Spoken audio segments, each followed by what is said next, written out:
ଗତ 21 ଡିସେମ୍ବର ଦିନ ବଲାଙ୍ଗୀରର କଦମପଡ଼ା ସରସ୍ୱତୀ ଶିଶୁ ବିଦ୍ୟା ମନ୍ଦିରର 41ତମ ବାର୍ଷିକ ଉତ୍ସବ ପାଳନ ହୋଇଯାଇଛି। ଏହି ଉତ୍ସବରେ ସ୍କୁଲର ସଭାପତି ଡକ୍ଟର ଭବାନୀ ଶଙ୍କର ପଟେଲ ସଭାପତିତ୍ୱ କରିଥିଲେ।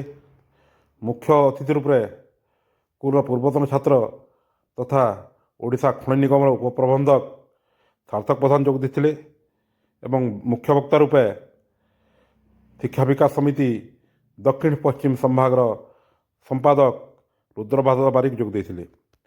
ପ୍ରଥମେ ସ୍କୁଲର ପ୍ରଧାନାଚାର୍ଯ୍ୟ ଶ୍ରୀ ସନାତନ ପଟେଲ ବାର୍ଷିକ ବିବରଣୀ ପାଠ କରିଥିଲେ। ତାପରେ ମୁଖ୍ୟ ଅତିଥିଙ୍କର ଉଦ୍ବୋଧନ, ମୁଖ୍ୟ ବକ୍ତାଙ୍କର ଉଦ୍ବୋଧନ ଏବଂ ପରେ ସମାବେଶ ସଙ୍ଗୀତ ଗାନ ହୋଇଥିଲା ଏବଂ ପରେ ସ୍କୁଲର ଛାତ୍ରଛାତ୍ରୀମାନେ ସୁନ୍ଦର ସାଂସ୍କୃତିକ କାର୍ଯ୍ୟକ୍ରମ